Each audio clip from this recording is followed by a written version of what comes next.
At the eve of independence. ये बताओ कि ईव ऑफ इंडिपेंडेंस का क्या मतलब है? इंडिपेंडेंस कौन से ईयर में हुआ? 1947। ईव ऑफ इंडिपेंडेंस का मतलब होता है इंडिपेंडेंस वाला दिन। तो जब 15 अगस्त 1947 को भारत आजाद हुआ तो आपको उस टाइम पे अपनी इकोनॉमी की सिचुएशन पढ़नी है। आपको ये पढ़ना है कि 1947 अगस्त 15 को आ रहे हैं, जब भारत आजाद हुआ था तो हमारी इकोनॉमी की मान्या उस टाइम सिचुएशन क्या थी। ये याद रखिएगा प्रणव कि चैप्टर अब इंडियन इकोनॉमी में सारे चैप्टर्स हरविंदर थ्योरेटिकल होते हैं और मैक्रो में सारे चैप्टर्स लॉजिकल होते हैं। तो जब हम नेशनल इनकम पढ़ रहे थे तो हर चीज का लॉजिक था, हम न्यूमेरिकल्स कर रहे थे। यहाँ पे कोई न्यूमेरिकल्स नहीं है, पूरा बेस कुरान कैसा चलेगा? थ्योरेटिकल। तो आपको अपनी इंडियन इकोनॉमी में आपको अपनी कंट्री की शुरू के 3 चैप्टर्स जो सबसे मेन है उनमें आपको अपने देश की हिस्ट्री पढ़नी है। हिस्ट्री पढ़ेंगे हम, लेकिन हम इकोनॉमिक्स की हिस्ट्री पढ़ेंगे। हम वो मुगल अकबर वाली हिस्ट्री नहीं पढ़ रहे हैं, हम आगे कौन सी वाली हिस्ट्री पढ़ रहे हैं कि हमारी इकोनॉमी की क्या हिस्ट्री थी, मतलब हमारे देश की क्या हिस्ट्री थी, देश के पास क्या इंफ्रास्ट्रक्चर था, कितना पैसा था, कौन प्लानिंग कर रहा था, प्लानिंग कमेटी ने क्या डिसाइड करा था, बजट कितने का बना था, लॉस में था, प्रॉफिट में था, इंडस्ट्रीज कितनी लगी थी, agriculture sector, literacy, poverty, infrastructure, environment, हमें इन सब के बारे में पढ़ना है। अकबर वो वाली नहीं पढ़नी अपने को, हमें ये वाली हिस्ट्री पढ़नी है। तो हम 1947 15 अगस्त जब हरविंदर भारत क्या हुआ? आजाद हुआ, उस टाइम पे हमें अपनी इकोनॉमी की सिचुएशन पढ़नी है इस चैप्टर में। और ये सिचुएशन अमन हम कितने सेक्टर्स में पढ़ने वाले हैं? 6 सेक्टर। सबसे पहला सेक्टर और सबसे मेन सेक्टर जो मैं प्रणव ना भी बताऊं तो भी आपको सोच लेना चाहिए, उस सेक्टर का नाम है हरविंदर एग्रीकल्चर। क्योंकि हम सबको पता है कि इंडिया शुरू से ही मान्या कैसी इकोनॉमी रहा है? एग्रीकल्चरल इकोनॉमी रहा है। तो सबसे पहले हमारे कौन से सेक्टर की सिचुएशन पढ़ेंगे? एग्रीकल्चर। दूसरा सेक्टर आएगा इंडस्ट्रियल, ठीक है जी। तीसरा सेक्टर आएगा फॉरेन ट्रेड। फॉरेन ट्रेड क्या होता है कुणाल? नाम बताओ, फॉरेन ट्रेड को क्या बोलते हैं? एक्सपोर्ट इंपोर्ट, ठीक है, हमें उसके बारे में पढ़ना है। फोर्थ आता है दैट इज ऑक्यूपेशनल स्ट्रक्चर, कि हमारे देश का ऑक्यूपेशनल स्ट्रक्चर क्या था। पांचवा हमें पढ़ना है डेमोग्राफिक फीचर्स। डेमोग्राफिक फीचर्स आपको नहीं पता तो मैं बता देती हूँ कि इन्फेंट मोर्टालिटी रेट क्या था, कितने लाइफ एडल्ट लोग लेते थे, कितनी लाइफ बच्चे लोग लेते थे, स्टैंडर्ड ऑफ लिविंग क्या था, मेडिकल कैसा था, एजुकेशन कैसा था, वो सब किसमें आ जाता है? डेमोग्राफिक फीचर्स में। और लास्ट आता है दैट इज इंफ्रास्ट्रक्चर। इंफ्रास्ट्रक्चर के अंदर अगर हम मोटा मोटा देखें तो ट्रांसपोर्टेशन आता है, और प्रणव सुनने पे ध्यान दीजिए, और कम्युनिकेशन के सारे साधन आते हैं। एक तो ट्रांसपोर्टेशन आ गया। अब ट्रांसपोर्टेशन में हरविंदर कितने टाइप्स का ट्रांसपोर्टेशन है? ये भी तुम्हें सोचना पड़ रहा है। बोलो कितने हुए? 4। तो ट्रांसपोर्टेशन कितने प्रकार का होता है? 4। और आता है इंफ्रास्ट्रक्चर में कम्युनिकेशन। हमारे देश में कम्युनिकेशन 2 प्रकार का होता है, एक होता है पोस्टल और दूसरा होता है टेलीफोन। तो ये दोनों कम्युनिकेशन, इन सब की सिचुएशन हम किस में पढ़ेंगे? इंफ्रास्ट्रक्चर में। तो हमें 6 सेक्टर में हमने अपनी देश की, थोड़ा सा एक्टिव बैठिएगा, हमने अपने देश की इकोनॉमी को मान्या कितने सेक्टर्स में डिवाइड किया है? 6। तो जब हम ये 6 सेक्टर्स पढ़ लेंगे आ रहे हैं तो हम ये भी पढ़ लेंगे कि हमारे देश की स्थिति 15 अगस्त 1947 को क्या थी, जब भारत क्या हुआ? आजाद। क्लियर?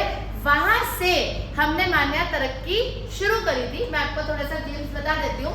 इस इंडियन इकोनॉमी में जो शुरू के 3 चैप्टर है, चैप्टर 1, चैप्टर 2, चैप्टर 3, ये तीनों चैप्टर लगभग 28 नंबर के हैं। मतलब इतना वेटेज उन 6 का नहीं है जितना उन 7 का, जितना इन 3 का है। तो ये 3 पढ़ लो, आती इंडियन इकोनॉमी तो वैसी हो गई, वो 7 पढ़ने की जरूरत भी नहीं है, मतलब ऐसा।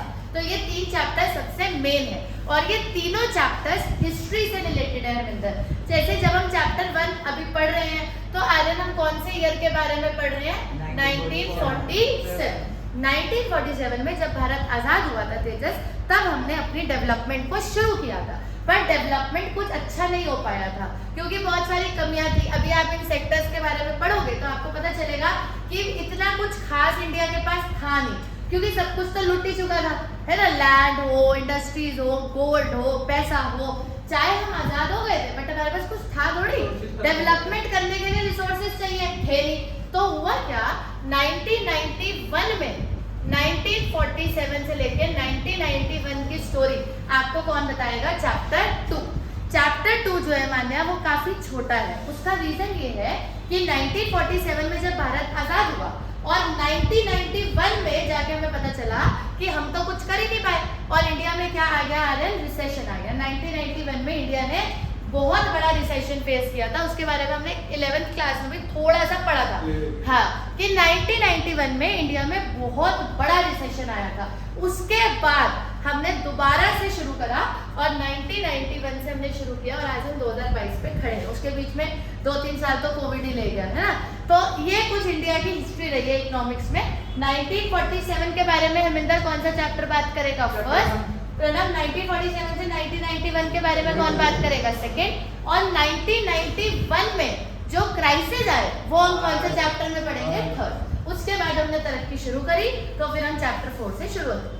ये इंडियन इकोनॉमी का एक फ्रेम है जो हमें क्लास 12 में पढ़ना होता है कि चैप्टर 1 1947, चैप्टर 2 1947 से 1991, चैप्टर 3 1991, फिर 4, 5, 6, 7, 8, 9, 10 इसके बारे में बात करेंगे जो चल रहा है आफ्टर 1991 इंडिया में क्या क्या हो रहा है। क्लियर है भाई? चलो एक छोटी सी बात और, आप जब इसे पढ़ेंगे तो आप ये समझेंगे मान्या कि 1947 में जब इंडिया इंडिपेंडेंट हुआ था तब से लेके 1991 तक हमारे पास ना तो रिसोर्सेज थे ना कुछ खास था। इसी वजह से 1991 में प्रणव हमने क्या फेस करा? रिसेशन। और इंडिया ने अपनी तरक्की शुरू कब से करी है? 1991। ये बात मैंने आपको पहले बताई थी कि हमने अपनी तरक्की 1991 से स्टार्ट करी है। अब 1991 से 2022 सिर्फ 30 साल की जर्नी है हमारी। तो 30 साल का जो ये सफर है उसमें इंडिया आज वर्ल्ड मैप में आता है, मतलब लोग इसे रिकॉग्नाइज करते हैं एक एज अ गुड कंट्री। यहाँ लोग इन्वेस्ट करते हैं या लोग बड़े बड़े देशों के प्रधानमंत्री यहाँ आते हैं, तो अपने आप में यही बहुत बड़ी बात है। हमें अपनी जो इकोनॉमिक्स की जर्नी है वो अमन कौन से ईयर से देखनी होती है? 1991, क्योंकि 1947 से 1991 तो कुछ हुआ ही नहीं, तभी तो 1991 में रिसेशन आया।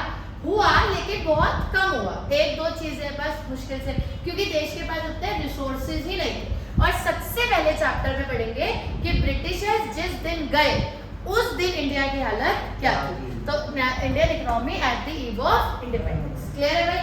इतना नोट करो और पहला सेक्टर डालो एग्रीकल्चर सेक्टर। सब चेक करके उठाते हैं। सबसे पहला पॉइंट है lack of productivity. Agriculture sector की सबसे पहली और मान्य सबसे बड़ी प्रॉब्लम क्या नाम है इसका? Lack of productivity. इसके बारे में कुछ बता सकते हो तो बात करते हैं। बताओ।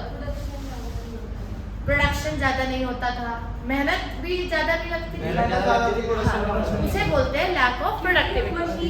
एग्जैक्टली, जिसका मतलब होता है हाँ, हमें मोर क्या लगाना पड़ता था? इनपुट, बट फार्मर्स के पास क्या निकल के आता था?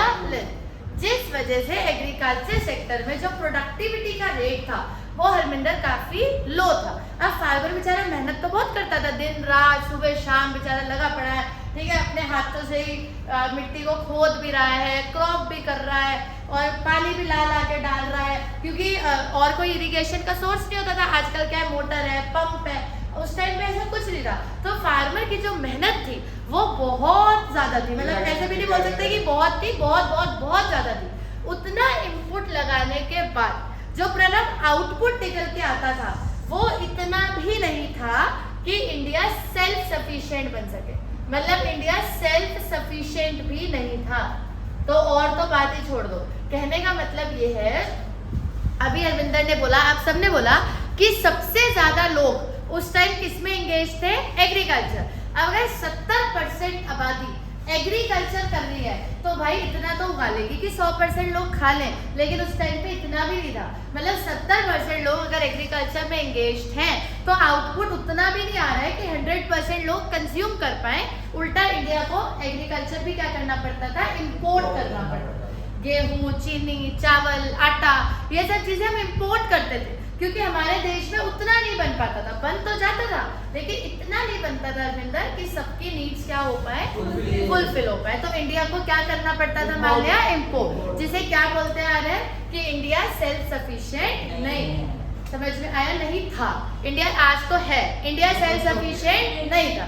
अब क्यों नहीं था, बोलो पॉइंट थोड़ा जल्दी, लाउड। क्या कहते हैं लैक ऑफ प्रोडक्टिविटी, कि इनपुट क्या गलत बोला, इनपुट क्या लगता है ज्यादा और आउटपुट क्या आता था कम, और इंडिया सेल्फ सफिशिएंट नहीं था क्योंकि इंडिया इतना भी नहीं उगा पाता था कि इंडिया के लोग खा लें।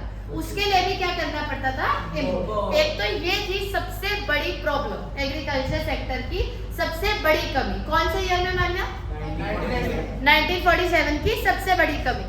दूसरी कमी एग्रीकल्चर सेक्टर की थी, that is forced commercialisation. Forced commercialisation में कुछ हरविंदर ने बता दिया, जो रह गया वो मैं बता देती हूँ। इंडिया में शुरू से ही खेती बाड़ी सेल्फ कंजम्पशन के लिए करी जाती थी। आज से कुछ साल पहले मतलब फार्मर का एक छोटा सा नियम था कि भाई आर्यन उगाओ और खाओ अपनी फैमिली के लिए। तो वो क्यों ग्रो करता था कि भाई मेरी फैमिली को खाने के लिए मिल जाए। उसके पास छोटी सी जमीन होती थी, उसे वो मेहनत करके उगाता था, खुद ही खाता था, छुट्टी। इनकम का कोई ज्यादा बड़ा कोई सोर्स किसी के पास नहीं। थोड़ा सा बच गया, भाई मान लो आपने सेल्फ कंजम्पशन के बाद 10-12 किलो चावल बच गया, तो उसको वो मार्केट में बेच के अपनी नीड को क्या कर लेता था, पूरा कर लेता था। गरीब इंडिया ऐसा तो जाने कि एसी लेना है, मोबाइल लेने हैं, गाड़ी लेनी है, क्योंकि ये सब चीजें होती ही नहीं थी। तो लोगों की जिंदगी इतनी ही थी, उगाओ, खाओ, सो जाओ, बस उतना ही था। तो इससे ज्यादा लोग सोचते ही नहीं थे। लेकिन जब हमें ब्रिटिशर्स ने रूल करा, इंडिया में चलता था सेल्फ कंजम्पशन के लिए ग्रो करना। इंडिया एग्रीकल्चर किस लिए करता था, सेल्फ कंजम्पशन। उन्होंने दीक्षा हमें फोर्स करा कि हम कैश क्रॉप्स ग्रो करें। देखो इसके फायदे भी है, इसके फायदे भी है और इसके नुकसान भी है। असल में पैसा कैसे कमाया जाता है ये हमें अंग्रेजी सिखा के गए, हमें नहीं आता था। अच्छा गाड़ी भी होती है तो मैं बताई था, अच्छा इंडस्ट्रीज भी होती है, अच्छा रेलवे भी होता है, ये सब ब्रिटिशर्स ने हमें दिया है। हमारे पास तो वही कबूतर वाला जमाना था जब वो आए, उन्होंने पोस्ट ऑफिस बनाए, चिट्ठी, टेलीग्राम, पोस्ट, ये सब ब्रिटिशर्स ने बनाया है। Railway, roadway, waterway, airway. हाँ, इंडिया के पास कुछ भी नहीं था। अगर आप 1947 से पुरानी हिस्ट्री देखो तो कुछ भी नहीं था, मतलब आप ये समझो कुछ भी नहीं, एक बस भी नहीं होगी।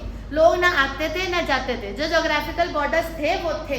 अगर कोई दिल्ली भी रह रहा है तो वो बहुत दूर रह रहा है, मतलब लोग ज्यादातर जाते थे तो या तो वो एनिमल्स की मदद से जाते थे जैसा आपने पिक्चरों में देखा है, या फिर पैदल वॉकिंग करके लोग बड़ी बड़ी जर्नीज कर लेते थे।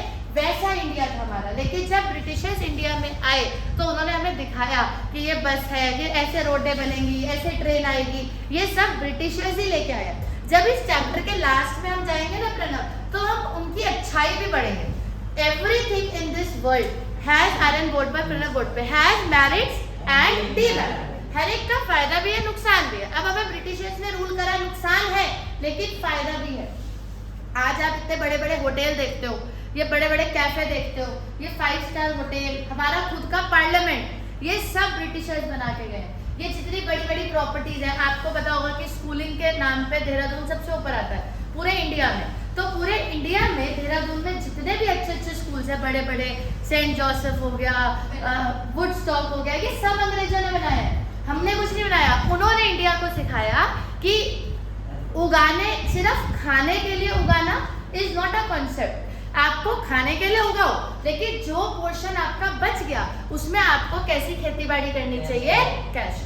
कैश क्रॉप्स का मतलब क्या होता है, जिनकी मार्केट वैल्यू, प्रणव बोलो बोलो बोलो, बोलने से पढ़ाई होगी, वो देखने से नहीं होगी। जिनकी मार्केट वैल्यू क्या होती है, उन्हें कौन से क्रॉप बोलते हैं?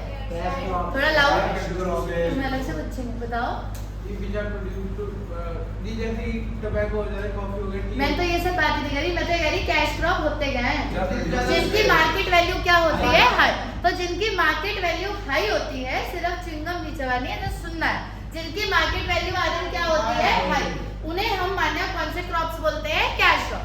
तो what does Britishers teach us कि आपको सिर्फ सेल्फ कंजम्पशन के लिए ग्रो नहीं करना है कुणाल, आपको कैश क्रॉप्स उगाने हैं जिनकी मार्केट वैल्यू काफी हाई, तभी तो पैसे कमाओगे। लेकिन गलती ये करी, ये तो हो गई अच्छी बात। अब बुरी बात ये थी कि कैश क्रॉप्स में वो लोग हमें फोर्स करते थे कि हम इंडिगो और ड्रग्स उगाएं, क्योंकि ब्रिटिशर्स इसको बहुत ज्यादा प्राइस पे बेचते थे इंटरनेशनल मार्केट में, और उल्टा कंज्यूम भी करते थे। झूठ क्यों बोले, इसमें कोई, इसमें दोनों बातें हैं। ब्रिटिशर्स शुरू से ही जो ड्रग्स हैं, जो इंडिगोज हैं, उसके एडिक्ट भी थे, और दूसरा वो इसे इंटरनेशनल मार्केट में सेल भी करते थे। जैसे आज के टाइम पे आप तो यूथ हो, आप ये सुनते हो कि इंडिया में ड्रग कंजम्पशन काफी बढ़ गया है। इंडिया में तो आज बढ़ा है ना, ब्रिटिशर्स में 1947 से ही चलता आ रहा है, मतलब वहाँ चलता है। रशिया है, यूरोप है, वहाँ लोगों का अगर आप वहाँ पे काउंट करने बैठ जाओगे कि कितना percentage of people drug addict है, तो आपको दिखेगा कि मेजॉरिटी ऑफ पीपल है ही वहाँ पर। तो यही सब चीजें वो लोग हमसे अमन जबरदस्ती हमारी लैंड पर क्या कराते थे, वो क्या उगवाते थे, जिससे होता क्या था कि हमारी जो लैंड की फर्टिलिटी थी कम नहीं, खत्म ही हो जाती थी। अगर आपने किसी एक जमीन पर एक पोर्शन ऑफ लैंड पर अगर आप इंडिगो उगा देते हो तो वो जमीन बंजर हो जाती है। बंजर का मतलब है अनफर्टाइल। ऑब्वियस सी बात है, आप किसी जमीन पे इंडिगो उगाने के बाद उसमें गेहूं चीनी चावल तो उगा नहीं पाओगे, ना उसके अंदर वो कैपेबिलिटी बचेगी, क्योंकि उस मशीन, उस लैंड के अंदर अब ड्रग्स चले गए हैं, केमिकल्स चले गए हैं, तो वो अब गेहूं चीनी चावल उगाने वाली जमीन रही नहीं। गेहूं और चावल उगाने वाली जमीन रही नहीं। अब आप उसमें नहीं सोच सकते कि उस पर शुगर केन उग जाएगा, इम्पॉसिबल। तो ये सब चीजें करने की वजह से 1947 में जब इंडिया आजाद हुआ, 1947 में जब इंडिया आजाद हुआ तो हमारी सारी लैंड अनफर्टाइल ही हो चुकी थी, क्योंकि सब पे इंडिगो ड्रग्स उग ही गए थे। अब चले तो गए, पर हम सोच रहे भाई हम कौन सी जमीन में गेहूं उगाएं, जमीन तो बची ही नहीं। अब इंडिया में लैंड तो है, बट सारा का सारा लैंड दीक्षा क्या है, अनफर्टाइल। हमने ऐसा क्यों बोला प्रणव कि 1991 में रिसेशन आ गया? ऑब्वियस ही बात है, लैंड को अपनी फर्टिलिटी वापस लाने में 15-20 साल तो लगेंगे ना बेटा जी। अब 1947 में अगर सारा लैंड अनफर्टाइल है, तो आप मान के चलो 1960 1970 तक तो लैंड फर्टाइल हुआ होगा। फिर हमने सोचा होगा भाई फर्टाइल हो गया, अब करें क्या, ठीक है। उसके बीच में भी हमने एक बहुत अच्छा तरीका अपनाया, जो हम नेक्स्ट चैप्टर में पढ़ेंगे कि हमने उस लैंड की फर्टिलिटी कैसे वापस लाए, वो हम पढ़ेंगे। बट जब ब्रिटिशर्स इंडिया से गए, अभी का कॉन्सेप्ट सिर्फ इतना है मानना कि सारा लैंड क्या हो चुका था, अनफर्टाइल। सबसे बड़ा नुकसान, ये मैंने आपको इसलिए बताया क्योंकि आप बहुत देर से कह रहे थे कि इंडिया एग्रीकल्चर इकोनॉमी है, एग्रीकल्चर इकोनॉमी है। एग्रीकल्चर इकोनॉमी है, लेकिन जब ब्रिटिशर्स गए तो एग्रीकल्चर करने के लिए अरविंदर सबसे मेन चीज क्या चाहिए, लैंड। जब वो ही नहीं है तो एग्रीकल्चर करेंगे कहाँ, एक सोचने की बात है। अब मान लो वो तो चले गए, कहाँ करूँ एग्रीकल्चर। और सबसे बड़ी चीज आपको पता होगा कि जब इंडिया आजाद हुआ तो सबसे बड़ी चीज क्या हुई थी, इंडिया का क्या हुआ था, पार्टीशन। कहाँ से हुआ था पार्टीशन, पाकिस्तान तो बना ना। इंडिया का कौन सा एरिया पाकिस्तान बना, हाँ पंजाब वाला एरिया। और पंजाब वाला एरिया आज भी फर्टिलिटी में नंबर 1 में आता है। अब जहाँ पंजाब से पार्टीशन हुआ, हमारा सारा फर्टाइल लैंड तो चला गया। ऑब्वियसली आज भी अगर आप कभी गूगल पे सर्च करो, सबसे ज्यादा गेहूं कहाँ उगता है, या तो यूपी या फिर पंजाब, हाँ यूपी पंजाब हरियाणा। और जब पंजाब से ही पाकिस्तान को बना दिया गया तो हमारा जितना भी फर्टाइल लैंड था वो सारा कहाँ चला गया, पाकिस्तान। तो हमारे पास कुछ भी नहीं बचा। तो ना हमारे पास लैंड था, फैक्ट्री तक तो हमारी सोच ही नहीं गई थी अभी, तो हम करते ही, हम तो खाली बैठे, रात हो गए, बट हमारे पास करने के लिए कुछ नहीं है। इससे अच्छा तो हम जब गुलाम थे तब तो हम पैसे तो हमारे थे, लेकिन आज़ाद होने के बाद हमारे पास कुछ नहीं बचा था, ना हमारे पास लैंड थी, ना इंडस्ट्री थी। ये सब बातें मैं आपको इसलिए भी थोड़ा मतलब दिल से इसलिए बता रही हूँ कि आपको ये समझना चाहिए, आप जैसे आने वाली जनरेशन हो, कि हमने कहाँ से स्टार्ट किया है और आज हम कहाँ हैं। ये जो फर्क है इसे समझना बहुत जरूरी है। जैसे हम कभी रोड पे जाते हैं, ये क्या है, तो रोड ही खराब हो रही, ये हो रहा। इंडिया ने वो टाइम भी देखा है आज से 40-50 साल पहले, जब रोड थी ही नहीं। अब कम से कम है, तो हम फ्लाइट पे घूमते तो हैं, लेकिन फ्लाइट का कंसेप्ट ही नहीं था। अब ये देखो, आज से 50-60 साल पहले इंडिया ऐसा ही था, और इतना डेवलपमेंट इतने कम समय में चाइना ने भी नहीं करा जितना इंडिया ने करा। तो एक डेवलपमेंट का पेस है। जैसे काफी सारे लोग होते हैं, बड़े हैं, एजेड हैं, आपने देखा होगा बैठे हैं, सरकार तो कुछ कर ही नहीं रही, ये तो ऐसे है, ऐसा थोड़ी होता है। लेकिन गवर्नमेंट चाहे कोई भी रही हो, चाहे कांग्रेस आया हो, चाहे बीजेपी आया हो, चाहे ABC XYZ कोई भी आया हो, हर एक ने मेहनत करके इस देश को इस लेवल पर तो पहुंचाया ही है कि हम अच्छी फ्लाइट्स में घूमते हैं, अच्छी ट्रेन में बैठते हैं, अच्छे कपड़े पहनते हैं, ये अच्छे अच्छे ब्रांड्स का खाना खाते हैं। ये सब इंडिया में आज से 30 साल 20 साल पहले नहीं था। क्लियर है अमन? चलो फिर एक तीसरी बात और सुनो, बताओ अभी 2 बातें क्या पढ़ी मान्या? इंटरेस्टिंग है ये तो, बताइए। लैक ऑफ, ये बहुत ज्यादा तेजस क्या लगता था, इनपुट, बट अरविंदर उतना आउटपुट नहीं आता था, और इसी इंडिया सेल्फ सफिशिएंट भी नहीं था क्योंकि उतना आउटपुट ही नहीं आता था। दूसरा दीक्षा हमने क्या पढ़ा? Force commercialisation. अपनी सोच थी, अपनी जमीन, अपना उगाओ, अपना खाओ, अपना सो जाओ। लेकिन ब्रिटिशर्स ने हमें ये सिखाया कि let's start with cash crops, but cash crops में वो हमसे जबरदस्ती करते थे कि आपको अपने एक पोर्शन पर इंडिगो और ड्रग्स उगाने हैं, जिससे इंडिया की लैंड फर्टिलिटी क्या हो जाती थी, लो। 2 बातें समझ आई। तीसरी और सबसे इंपॉर्टेंट बात वो मैं आपको बाद में बताती हूँ, पहले ये सुन लो, सेग्रीगेशन ऑफ लैंड। अगली बहुत बड़ी समस्या, ये मैं आपको एक डायग्राम से समझाती हूँ, 2 मिनट में समझ आ जाएगा तुम्हें। मान लो आर्यन, आपके पास 2000 स्क्वायर फीट जमीन है, ठीक है, पर बात सारी ये है कि जो तेजस इनके पास 2000 स्क्वायर फीट है ना, वो कुछ ऐसे है, 400 स्क्वायर फीट तो यहाँ पे है, ठीक है भाई, 600 स्क्वायर फीट यहाँ पे है, 300 स्क्वायर फीट यहाँ पे है, 700 स्क्वायर फीट यहाँ पे है, ठीक है, एक साथ नहीं है। और हरमिंदर के पास जो लैंड है वो दीक्षा 2000 स्क्वायर फीट का एक प्रॉपर प्लॉट है। कौन ज्यादा इफेक्टिव प्रोडक्शन कर सकता है? हरमिंदर। क्योंकि आपको घर बनाना है तो आपको एक जगह चाहिए ना लैंड, या जगह रहे एक कमरा वहाँ, किचन वहाँ, बाथरूम वहाँ, ऐसा तो नहीं हो सकता।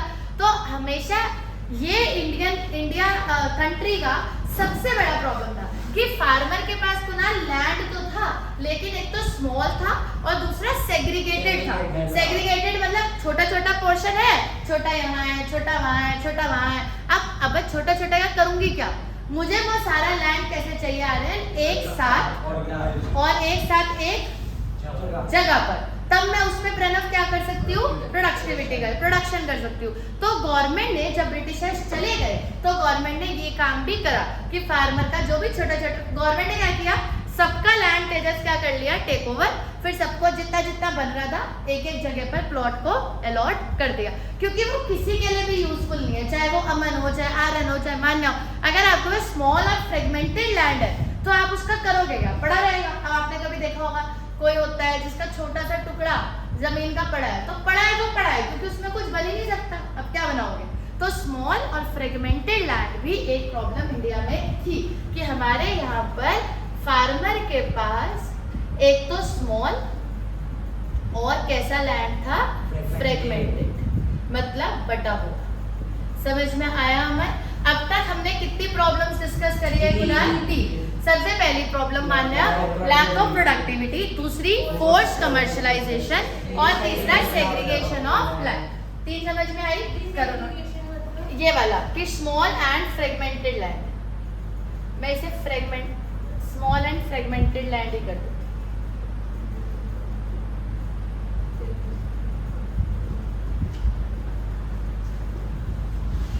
एक प्रॉब्लम और बतानी है बस मुझे। हाँ, पहले से लिखो जगह से। क्या हुआ ये बताना। अरे वो लाइट नहीं है ना, इस वजह से भी आ रही होगी।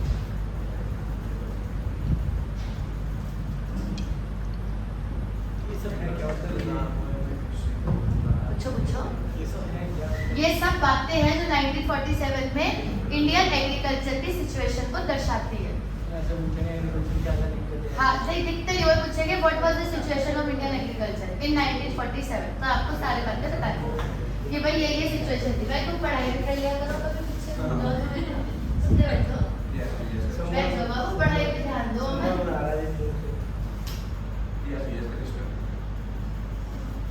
थोड़ा सा सीरियस हो जाओ।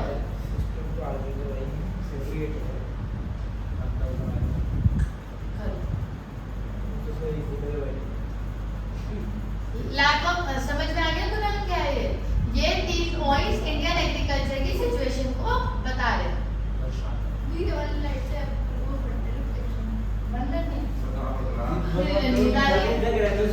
वही तो कह रही हूँ। नींद आ रही है।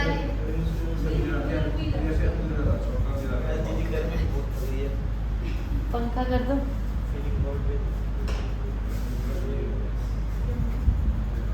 वैसे ना भगवान जी हमसे कोई बदला लेते हैं, जब वो पढ़ाई शुरू करते हैं तभी जाके ये भगवान नहीं ले रहे, आपने सेटिंग बिठा रखी है। लगा सेटिंग में आए, जैसी शटर खुले बिजली भाग जानी थी। क्या सेंसर लगा रहा है? शटर ऑफ, लाइट बंद।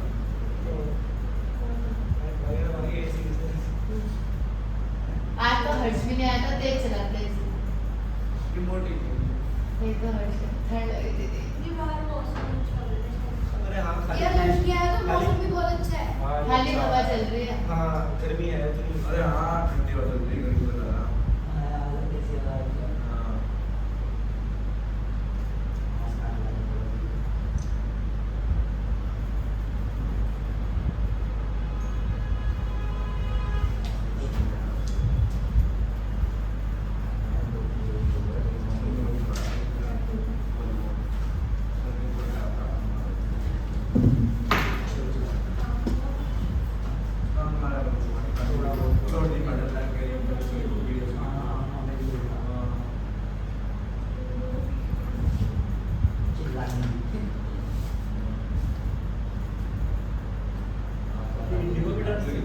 हाँ हाँ इंडिगो ड्रग होता है।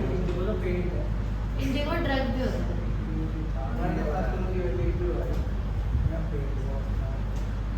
वैसे इंडिगो एक एसिड भी होता है, केमिकल होता है, तो उससे भी लैंड की फर्टिलिटी खराब हो जाती है।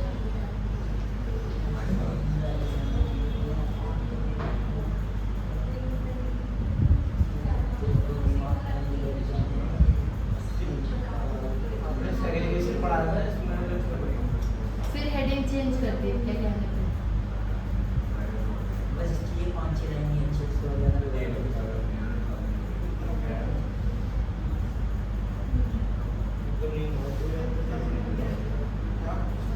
मैं क्या करूँ भाई? मैं क्या करूँ?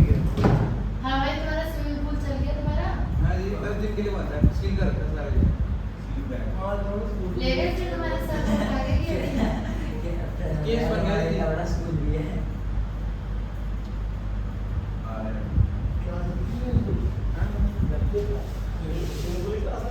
और हफ्ते में 2 बार 2 पीरियड। पूल में क्लास होती है। फुल मतलब फुल क्लास होती है कि स्विमिंग कैसे करते हैं। होती है हाँ 3 स्ट्रक्चर है। हफ्ते में 3 दिन हफ्ते में 2 बार 2 पीरियड 2 पीरियड।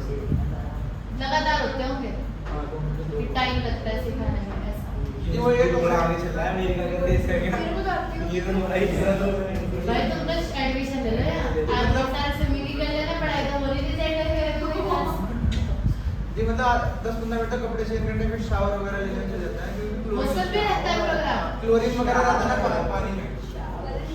फिर सर सिखाते हैं स्विमिंग करना। हाँ ट्यूब मतलब जिन्हें छोटे जिन्हें ट्यूब बना के बाकी दिन पैर नीचे तक जाते हैं उन्हें ऐसे फ्लोट करना सिखाते तो है ही नहीं, बड़ी बात है। चल तो तुम्हें क्या लगा फैंसी शो के लिए कि बस है? 2 बना रखे हैं, एक अभी खुला है, तीसरा। 52 लाख पर छोटे बच्चों का होता होगा या बड़ों का भी होता है? छोटे बच्चों के लिए अलग है बड़ों के लिए अलग है।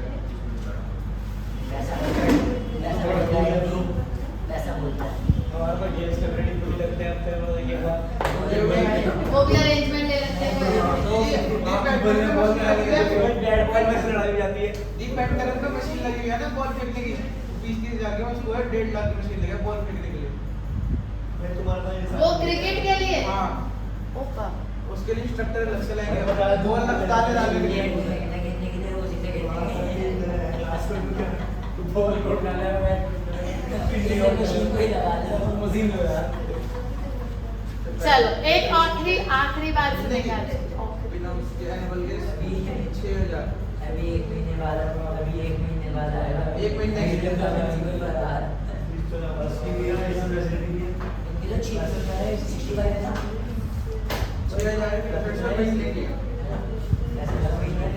वॉशरूम में एसी तो क्लास की क्या बात है।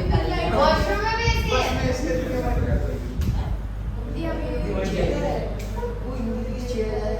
6000 है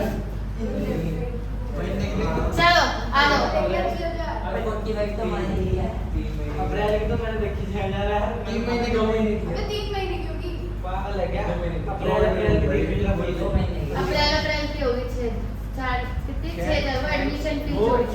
एडमिशन फीस बस इतनी थी। भाई अभी स्कूल दोबारा भाई तुम पे ज्यादा है तो ले आया करो बाढ़ दिया करो 1,000 रुपए। ये 26,000 की एडमिशन चलो इधर देखो आ जाओ लेके पड़ेगी। चलो इसे पकड़ लो एक दिन कर लो इसे चिढ़ना है मुझे पापा को फोन करो। आयरन आगे बढ़े बाबू। चलो मैंने चौथी सिचुएशन ये आज की लास्ट है वैसे है तो और भी बट अभी इतने पे रुक जाएंगे। हमने अभी तक 4 सिचुएशन पढ़ी है एग्रीकल्चर सेक्टर की बताएंगे। अमन सबसे पहली दूसरी फोर्स का मसला एक नहीं बोला अब तक उसमें तीसरी Small क्या बोला ना हाँ स्मॉल एंड फ्रेगमेंटेड लैंड। तो तीन बातें 3 सिचुएशन एग्रीकल्चर सेक्टर की बड़ी। ये फोर्थ है ध्यान से सुनना आ रहे हैं इसको। क्या नाम है इसका? Zamindari system also called as land settlement system. ये भी एक बहुत बड़ा कारण था जो भी स्थिति हमारी एग्रीकल्चर की चल रही थी। जैसे कमर्शियलाइजेशन ऑफ एग्रीकल्चर ने बहुत बड़ा असर डाला कि सारा लैंड क्या हो गया मान लिया अनफर्टाइल हो गया। लैक ऑफ प्रोडक्टिविटी ने बहुत बड़ा असर डाला कि इतना मेहनत करते थे बट आउटपुट नहीं आता था।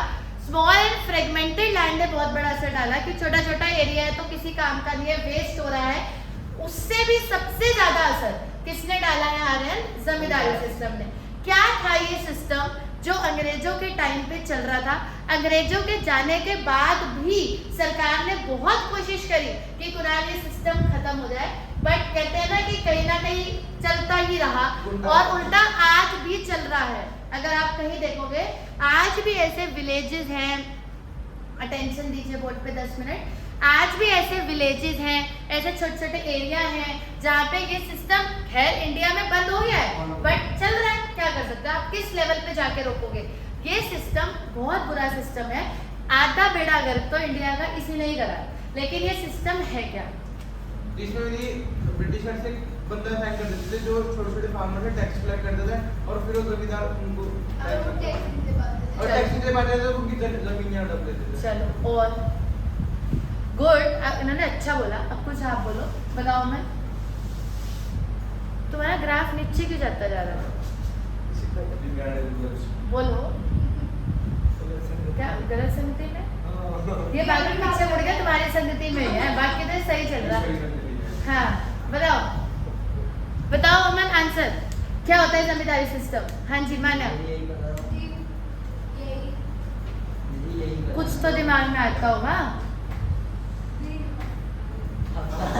ये मतलब वही कि मतलब अगर टैक्स पे करते थे तो उनकी लैंड लेते थे बाबू आपका ना मजाक का टाइम हो गया। हाँ बताओ। और उनकी लैंड लेते थे और उसमें भी कुछ जो भी रेवेन्यू मिलता था वो भी लेते थे। कुछ आइडिया दे दो इसका। What is zamindari system? सबसे पहली चीज it is a triangular system between 3 people. ध्यान से सुनना। सबसे ऊपर राज कौन करता था? British government. ठीक है। एक तरफ होते थे जमींदार और दूसरी तरफ होते थे टेनेंट्स। टेनेंट्स फार्मर से होते थे बट जमींदार भी तो फार्मर से होते थे। जमींदार कौन है? फार्मर। इंडिया में कोई पहले डॉक्टर भी होता था? फार्मर ही तो होते थे, इंजीनियर होते थे। नहीं तो जमींदार कौन है? फार्मर। टेनेंट कौन है? फार्मर। तो फर्क क्या है? जमींदार कौन है? जिसकी जमीन है। जमीन हाँ व्हाट इज जमींदार? जिसकी जमीन है। हाँ और जो रिच फार्मर होता था, जो रिच फार्मर होता था ऑब्वियसली जिसकी जमीन है वो रिच है। तो जिसकी जमीन है जो रिच फार्मर है वो अमन क्या कहलाता था? जमींदार। और टेनेंट होता था जो गरीब फार्मर है जिसके पास जमीन नहीं काम करता था। एग्जैक्टली इसे बोलते थे लैंड का टिलर और इसे बोलते थे लैंड का ओनर, लैंडलॉर्ड। बिल्कुल बोल सकते हो। ठीक है जी। तो इन्हें जमींदार बोलते थे। अब स्टोरी क्या थी? स्टोरी जरा सी ये है कि ये जो टेनेंट्स होते थे वो इन जमींदार की जमीन पे क्या करते थे? काम करते थे। ठीक है। दिन रात मेहनत करी, काम करा। अब एक बात बताओ, अगर आप किसी की प्रॉपर्टी पे काम कर रहे हो तो आप उसको बदले में क्या दो? वेजेस दोगे उसे? दिमाग हिलियल वाला। अगर आप किसी की जमीन पे काम कर रहे हो उसे वेजेस दूंगी? नहीं, नहीं, हमें- मालिक है वो। हमें मिलेंगे ना उससे। ना आप वेजेस उसे क्यों मिले? जो उगाओगे वो मैं उसकी जमीन पे दिहाड़ी नहीं कर रही हूँ, मैंने जमीन ली है और मैं उसकी जमीन पे काम कर रही हूँ, रेंट। मैं उसको बदले में क्या दूंगी? रेंट दूंगी। रेंट ही तो देता है आदमी, ठीक है। और मैंने उसको बदले में रेंट दे दिया, और जो चीज मैंने उगाई, जो मेरा आउटपुट है, वो किसका है? वो मेरा है। जो हमारा जमींदार का। जमींदार का ही आउटपुट है, किराए- रेंट भी वही लेगा। किराए भी हमारा है। कहाँ है गणित? किराएदार काम कर रहा है, बदले में क्या देगा? रेंट। और जो आउटपुट बना वो किसका है? वो टेनेंट का है। अरे ना गए वापस? हाँ, अब दोबारा बोलो। टेनेंट किसकी जमीन पे काम कर रहा है? जमींदार की। बदले में क्या देगा? रेंट। तो जो आउटपुट बनेगा वो किसका है? टेनेंट का है। अगर सब कुछ ऐसे ही चलता तो शायद बढ़िया ही रहता, लेकिन ऐसा होता नहीं था। होता क्या था कि जो टेनेंट ने बनाया, मतलब जो आउटपुट आया, तो जमींदार क्या कहता था कि भाई तू मुझे रेंट भी दे दे और मैं आउटपुट का भी शेयर लूंगा। तो उनने कहा भाई रेंट भी तुझे ही दे दूं, आउटपुट का शेयर भी तुझे ही दे दूं, तो मैं क्या लूंगा? एक ऑब्वियस सी बात है। और आप क्या सेल करोगे, और आप क्या सेल करोगे? मान लो आपके पास आउटपुट बचेगा बेटा जी, तभी तो आप सेल करोगे ना। मान लो 40% आउटपुट तो मालिक ने ले लिया, अब आपके पास कितना बचा? 60%। फिर आप उसे सेल करोगे, सेल करके उसका किराया दोगे, तो आप पे बचेगा ही क्या? क्योंकि आपको किराया भी देना है और अपना आउटपुट भी देना है, ठीक है। इसको थोड़ा सा समझना, ये सबसे इंपॉर्टेंट है। ये आपके पेपर में जरूर आएगा, इसीलिए हमने इसको एंड के लिए छोड़ रखा था। आपको क्या करना है कि जो भी आपने बनाया, ऐसा गुंडा राज किया जाता था। अब आज के टाइम पे अगर किसी के साथ कुछ गलत होगा तो वो गवर्नमेंट को बोलेगा भाई ये मेरे साथ गलत हो रहा। अब आदमी के साथ कुछ गलत होता है तो आदमी सबसे पहले कोर्ट केस ही करता है ना, भाई ये लोग कोर्ट में केस हो गया, ये मेरे साथ गलत हुआ। तो हम सबसे पहली अपील, आनंद सुनने पे कॉन्सेंट्रेट करिए, सबसे पहली अपील हम किस पर करते हैं? सरकार पर। हमारा भरोसा किस पे है? सरकार पे। भाई सरकार हमारी हेल्प करेगी, यही तो हम सोचते हैं। लेकिन यहाँ पर जब जमींदार टेनेंट्स को एक्सप्लॉइट कर रहे थे तो ब्रिटिश गवर्नमेंट उन टेनेंट्स को बचा नहीं रही थी, उल्टा ब्रिटिश गवर्नमेंट जमींदार का साथ दे रही थी कि इन्हें और एक्सप्लॉइट करो, और एक्सप्लॉइट करो, ठीक है। और उल्टा पता क्या हो गया था कि ये जो जमींदार है, अटेंशन क्या होना चाहिए, ये जो जमींदार है, ये अब आपको कोई आपको सपोर्ट कब करेगा? जब आप अपनी भाषा में, जब आप किसी को रिश्वत दोगे। तो यही काम कौन करता था? जमींदार। जमींदार ब्रिटिश गवर्नमेंट को अपना रेवेन्यू का शेयर देते थे, ब्रिटिश गवर्नमेंट भी चुप रहती थी। अगर टेनेंट एक्सप्लॉइट हो रहे हैं तो हो रहे हैं, गरीब की सुनने वाला कोई था ही नहीं। इसी सिस्टम को हरमिंदर क्या बोला जाता है? अब जो 2-4 बच्चों ने नहीं सुना, आप लोग एक बार ध्यान से इधर सुने हरमिंदर। इंपॉर्टेंट बातों को एक ही बारी में सुन लिया करो। कितने लोगों का बीच का ट्रायंगल है? कौन कौन? ब्रिटिश गवर्नमेंट, जमींदार और टेनेंट्स। अब बोलो, ब्रिटिश गवर्नमेंट, जमींदार और टेनेंट्स। दोबारा बोलो। टेनेंट्स को किस चीज के लिए फोर्स करा जा रहा है? रेंट के लिए। रेंट और आउटपुट का शेयर कि भी ये दें। रेंट भी दें और आउटपुट शेयर भी और क्रॉप का शेयर भी दें। किसे दें? जमींदार को। शाबाश। और इस सिस्टम को सपोर्ट कौन कर रहा है? British government. क्यों कर रही है? क्योंकि वो रेवेन्यू का शेयर देगा था। क्योंकि जमींदार भी कमीशन किसको दे रहा है? ब्रिटिश। तो ब्रिटिश गवर्नमेंट ने करो भाई एक्सप्लॉइट। जब आपको पता है बड़ी छोटी एक बिल्कुल ऐसा इंसिडेंट आपको बताती है जो बुक्स के अंदर लिखा गया है बकायदा। अगर आप कभी बड़े लेवल्स पर आज़ादी की किताबें पढ़ोगे तो एक अंग्रेज ने बहुत अच्छी स्टेटमेंट दी है, आप समझने की कोशिश करना। ही सेड कि हमने 70 साल भारत पे राज किया है लगभग, मतलब वैसे तो बहुत मैक्सिमम 150-200 साल का पीरियड है। इतने साल हम भारत पे इसलिए राज कर पाए क्योंकि भारत देश की एक खासियत है, यहाँ एक भारत का वासी दूसरे भारत के वासी को एक्सप्लॉइट कर सकता है। ऐसा किसी देश में आप नहीं देखोगे। अगर आप किसी भी देश में जाओगे ना, अगर उसका सिटीजन है तो पहले वो अपने सिटीजन का साथ देगा। भाई ये इंडियन है, मैं इंडियन हूँ, तो मेरे लिए कौन ज़्यादा इंपॉर्टेंट है? वो इंडियन। लेकिन हमारे साथ उल्टा है, हम पैसे कमाने के लिए किसी भी लेवल तक गिर सकते हैं, हमें कोई फर्क नहीं पड़ता कि ये इंडियन है नहीं है। अगर आप इस सिस्टम में देखो क्या कमी है इस पूरे सिस्टम में, एक इंडियन दूसरे इंडियन को क्या कर रहा है? ब्रिटिश गवर्नमेंट क्या कर रही है बताओ? उसने कुछ करा? कुछ भी नहीं कर रही। अब हम ये कह रहे हैं कि ब्रिटिश गवर्नमेंट इंडियंस को एक्सप्लॉइट करके गई है। हम किस बिहार पे गए? ब्रिटिश गवर्नमेंट करके गई है। हम तो खुद ही कर रहे हैं, ये भी इंडियन, ये भी इंडियन, हम तो खुद कह रहे हैं कि आज तुझे एक्सप्लॉइट हम करें। उल्टा ब्रिटिश गवर्नमेंट तो हमारा साथ दे रही है करने में। Britishers are able to rule the country just because they accepted a policy that is divide and rule. हमारे देश की जरा सी खासियत है, आज भी ये है, अगर हम इंडियन है, अगर हमारा फायदा हो रहा है ना दूसरे इंडियन को लूट कर, तो हम आज भी कर लेंगे। हमारे अंदर ये जरा सी भी फीलिंग नहीं होती कि अच्छा हम भी इंडियन है, वो भी इंडियन है, हमें नहीं फर्क पड़ता। तो यही एक बहुत बड़ा रीजन है कि जमींदारी सिस्टम कुणाल इतना क्या हो पाया, सक्सेसफुल हो पाया, क्योंकि rich farmers were exploiting the poor farmers. Simple सा सिस्टम है, प्रणव सुनने पे ध्यान देंगे। They were getting support by British government। Pen नीचे रखो। They were getting support by British government, क्योंकि जो जमींदार होते थे वो ब्रिटिश गवर्नमेंट को अपना क्या देते थे, ब्राइब कह लो, शेयर कह लो, रिवेन्यू शेयर कह लो, कि जमींदार ये कहते थे कि जो भी हम टेनेंट से छीनेंगे उसका कुछ हिस्सा हम तुम्हें भी देंगे, तो तुम भी अपना मुंह बंद रखो, टेनेंट एक्सप्लॉइट हो रहा है तो उन्हें दो। क्लियर है? इसकी वजह से जो रिच फार्मर्स थे, rich farmers were exploiting the poor farmers. कुछ समझ में आया आर्यन? चलो एक बार बताओ फिर पूरा सिस्टम क्या है, क्या नाम है सिस्टम का, लास्ट है खत्म हो गया। क्या नाम है सिस्टम का? Zamindari, also called as land settlement system. It is a triangular system between British government, zamindar and tenants. Zamindar used to charge, बोलो, rent and share of crop from tenants, and their system gets supported by British government, because British government used to get a revenue share from zamindar. That is why rich farmers were exploiting the poor farmers. Clear है?